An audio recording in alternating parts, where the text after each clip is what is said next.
goodness, the mode of material goodness, nor passion, nor ignorance, nor even the false ego, nor the material causal ocean,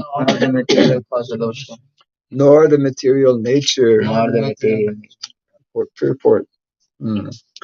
Devastating time which controls even the celestial demigods by its manifestations of past, present, and the future, does not act on the transcendental plane.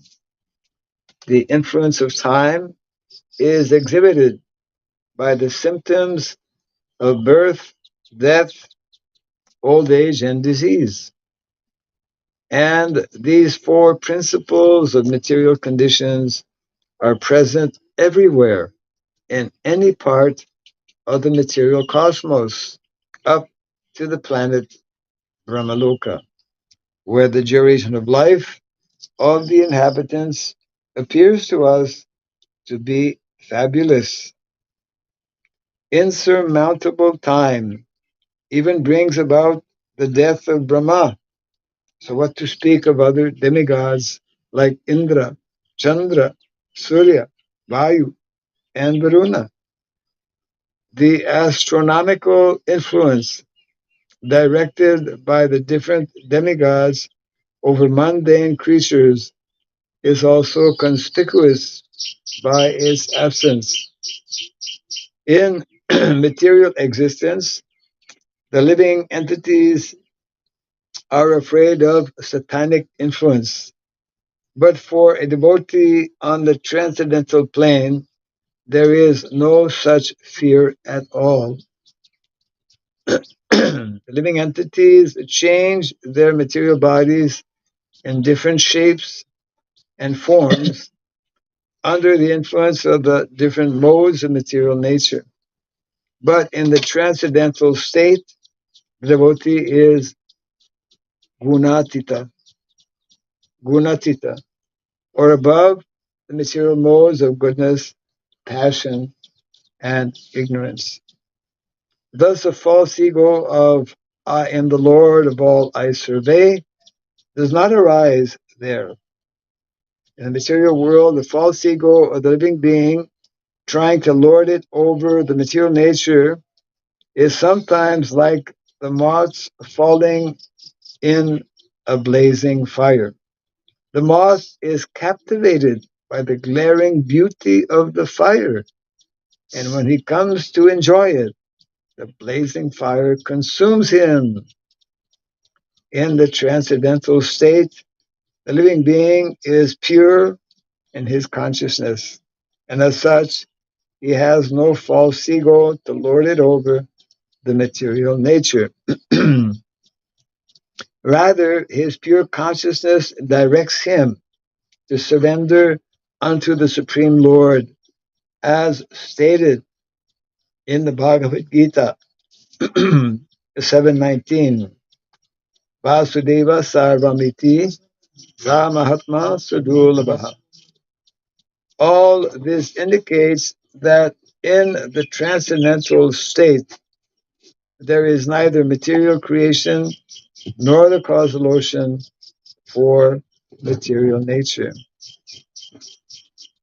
The above mentioned state of affairs is factual on the transcendental plane, but is factually revealed in a transcendentalist knowledge of the advanced state of pure consciousness. Such transcendentalists are of two types, namely the impersonalists and the devotees. For the impersonalist, the ultimate goal or destination is the Brahmajyoti of the spiritual sky. But for the devotee, the ultimate goal is the Vaikuntha planets. The devotees experience the above mentioned state of affairs by attainment of spiritual forms for activity in the transcendental living service of the Lord. But the impersonalist, because of his neglecting the association of the Lord, does not develop a spiritual body for spiritual activity, but remains a spiritual spark only, merged in the effulgent spiritual rays of the Supreme Personality of Godhead. The Lord is the full-fledged form of eternity, bliss, and knowledge. Sometimes, usually it's eternity, knowledge, and bliss, Satchitananda, but sometimes it's written differently. So the Lord is a full-fledged form of eternity, bliss, and knowledge. But the formless Brahmajyoti is simply eternity and knowledge. The Vaikuntha planets are also forms of eternity, bliss, and knowledge, and therefore the devotees of the Lord who are admitted into the abode of the Lord also get bodies of eternity, bliss, and knowledge. As such, there is no difference between one and another. The Lord's abode, name, fame, entourage, etc., are of the same transcendental quality, and how this transcendental quality differs from the material world is explained herewith in this verse. In the Bhagavad Gita, three principal subjects have been explained by Lord Sri Krishna, namely Karma Yoga, Jnana Yoga, and Bhakti Yoga. But one can reach the Vaikuntha planets by the practice of Bhakti Yoga only. The other two are incompetent in helping one reach the Vaikuntha Lokas, although they can, however, conveniently take one to the effulgent Brahmajyoti as described above. Translation again. In that transcendental state of Labdhopashanti, there is no supremacy of devastating time which controls even the celestial demigods who are empowered to rule over mundane creatures, and what to speak of the demigods themselves. Nor is there the mode of material goodness, nor passion, nor ignorance, nor even the false ego, nor the material cause of ocean, nor the material nature.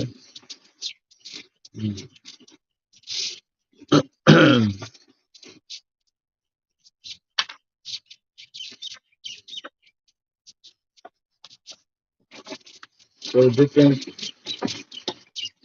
states or different levels of consciousness have been discussed in the last few verses in reference to yogi who meditates.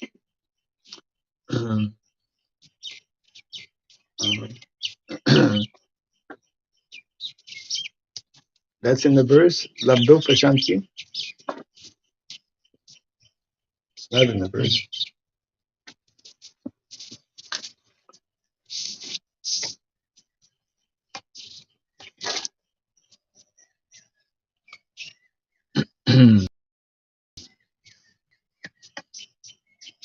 From the previous year.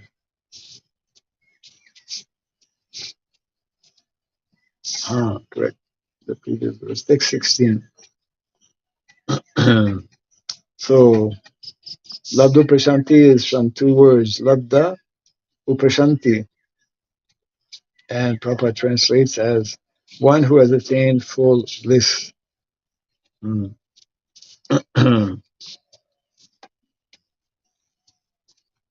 So there is reference here to what are the natural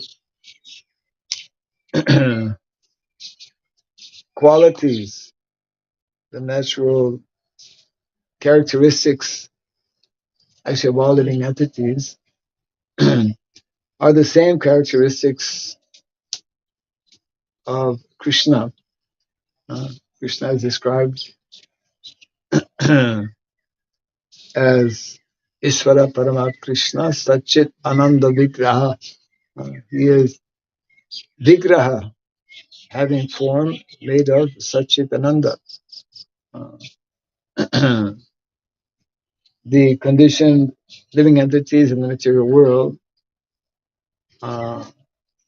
have forgotten their original nature of Satchitananda. So here in the purport, Prabhupada makes reference to, of course, the impersonalists who can only develop or manifest the level of Sat and Chit. In another place, Prabhupada mentions impersonalists develop the level of Sat, means they fully realize that they are Aham Brahmasmi, eternal spirit soul, means different from this body, different from this material world. Those who are yogis, they can rise to uh, a higher level of chit by knowing more about their uh, identity. Uh, they have some knowledge. Successful yogis can actually come to meditate on the form of the Lord within the heart. But only those who are fortunate to be introduced to the science of bhakti uh, can actually develop the full these three qualities of Satchit Ananda. Means only the devotees. So there's a difference. There is Ananda. I mean, there's even Ananda in the material world. Uh, that is referred when explaining about rasa, material rasa. Material rasa gives material pleasure, but that Ananda that one experiences in the material world is not able to fully satisfy the soul, isn't it? So the soul is hankering for a um, type of Ananda which is very, very, uh, very deep, and especially which is unending. So unending is not possible on the material platform because material platform is ending, isn't it? It is governed by the uh, material time factor, which is, Prabhupada explains, manifest in terms of past, present, and future. Uh, that's why some people have some understanding about the importance of just being present, living in the present. Most people live in the past or in the future, and therefore cannot be happy. Huh. Isn't it? We generally think about things that have happened to us in the past, or we dream about what could happen or should happen in the future. But we actually miss out on the present.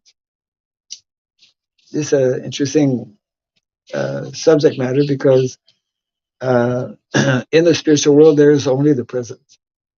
The present is fully experienced, and therefore, one who is always in the present can experience uh, that higher happiness. Uh, So it is important to, that is also described in Bhagavad Gita. This is called Brahmabhuta platform. Brahmabhuta prasanatma nasojati nakanchati. Brahmabhuta prasanatma, one who is fully convinced and realized in terms of his spiritual nature, that he's spiritual. He may not know fully about his spiritual nature, but he knows that he is spiritual, different from matter. Then he is no longer nasochati nakanchati, no longer lamenting or hankering. That is a constant disease, actually, of materialistic people. They're constantly, if you listen to any conversations, people are lamenting about what happened in the past, uh, regretting, etc. Or they are hankering for what they don't have, or for what they would like to see in the future, etc. So, in this way, one cannot, uh, on any, on the material platform, and even on the spiritual platform, this is being pointed out here, even on the spiritual platform, one cannot experience that full bliss or Ananda unless one comes to the pure state and stage of unalloyed bhakti, unalloyed devotional service. Uh, Prabhupada also makes reference to what is called the uh, Swarup Siddhi, uh, Nitya Swarup, Nitya Swarup, living entity, uh, has, like the Lord, an eternal form, an eternal identity. And that eternal identity actually can be revealed, uh, is revealed. We see wonderful descriptions of our various Vaishnava Acharyas. Um, one devotee wrote a small, uh, wrote a number of books, one of them on the six Goswamis and one on the our three uh, Acharyas, Narottam Das, Shamananda, and Srinivas. And how, because they were from a very young age naturally attracted to um, activities of devotional service, naturally attracted to Lord Chaitanya Mahaprabhu and his movement, his mission, and because of their great fortune to associate with um, the associates of Lord Chaitanya Mahaprabhu, they they were uh, able to receive uh, nice guidance from Lord Jiva Goswami. At that time, Rupa and Sanatan had already left. Uh, those are very nicely narrated, how uh, by getting such association, um, similar thing that happened to uh, Narada Muni as a young boy. We were reading that some time back. So this is what awaits those who are um, cultivating this knowledge of Krishna consciousness. In other words, Krishna consciousness, uh, as one applies the process, is meant to bring one ultimately to that uh, platform, which is being described here, where one has absolutely no connection with the modes of material nature, and is fully fixed in his service and fully absorbed in uh, always remembering his duty and responsibility in life. So therefore, as often explained by Srila Prabhupada, forgetfulness is the malady or disease of the conditioned soul. Conditioned soul means uh, forgetting. The more we forget um, in our daily activities, the more we forget, then generally that's an indication of not sufficiently being attentive in our uh, activities or duties uh, in Krishna consciousness.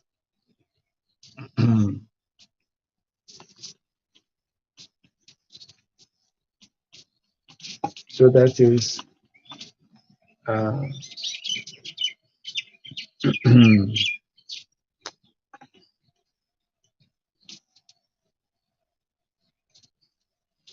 that's being explained here in this verse.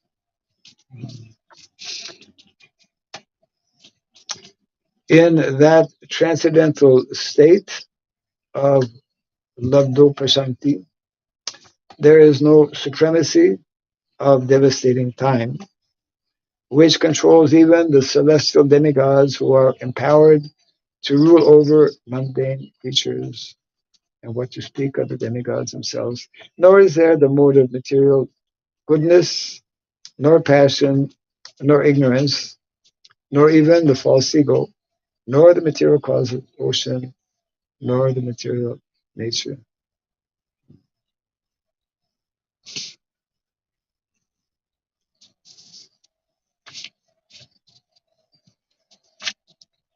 Any comments on this? A question. Yes. So, as you mentioned, statement that material world is endless. Material world is Endless. endless. I said that. Uh, those who are uh, those who are in material consciousness, they are endlessly engaged in, in in in pursuits that don't bring them happiness. In that sense, it is endless. Yeah.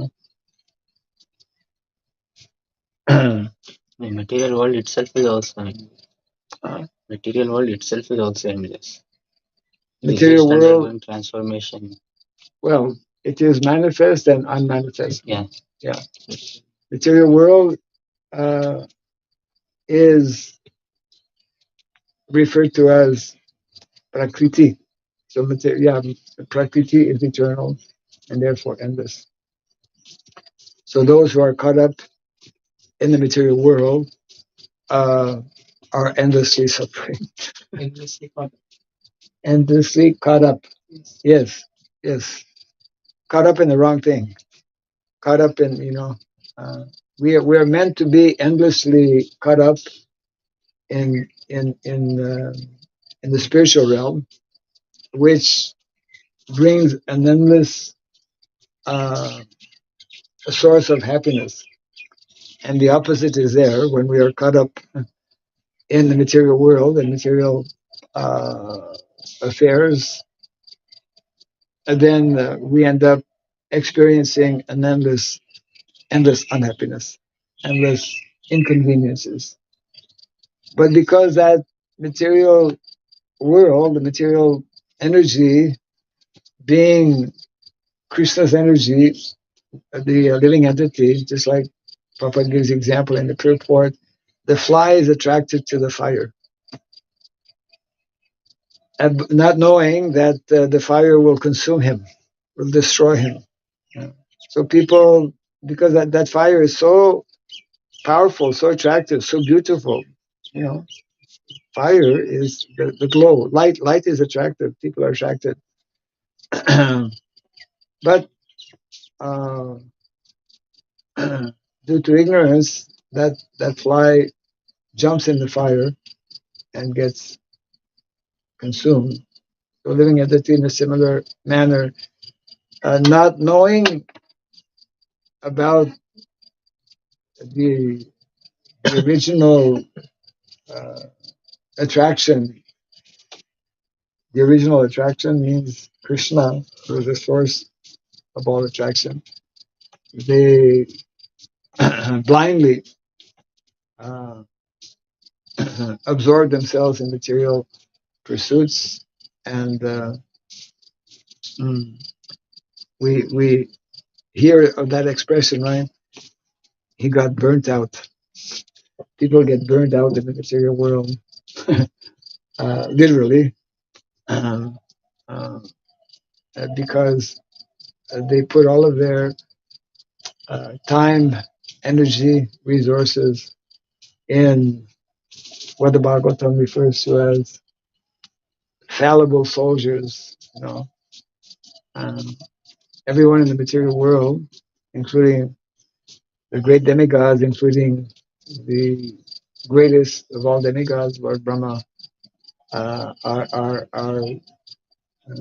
uh, conditioned in the material world, and therefore, when we invest our energies in such temporary, illusory material pursuits, then the end result is that we are frustrated, unhappy, in constant anxiety, and so many other uh, adjectives could be added to the list. Yeah.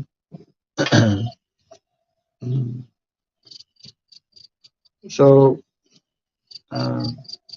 at least the devotees of the Lord, uh, the Vaishnavas, uh,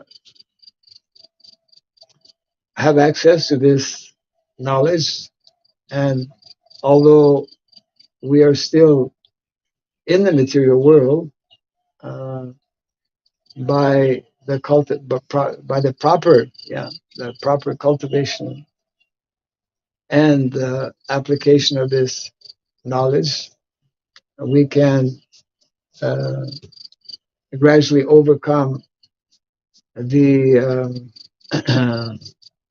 the challenges that the material world presents actually to the conditioned soul. That challenge being uh, the material energy itself, uh, and therefore, uh, one who takes a spiritual life uh, needs to be cautious, needs to be attentive, uh,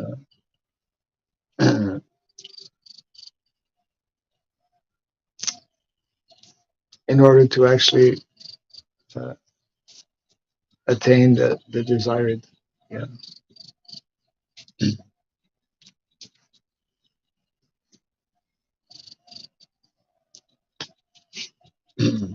So therefore, those who are in that state, they are described as nityabadha, eternally conditioned. We have a choice of either remaining eternally in that conditioned state or of opting for the state of nitya, um, nitya mukta or nitya siddha.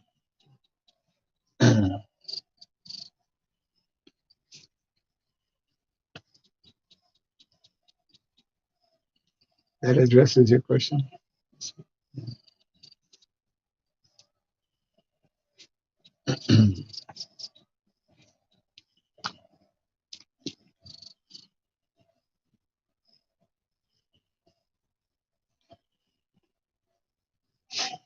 Okay, so we'll close here for now.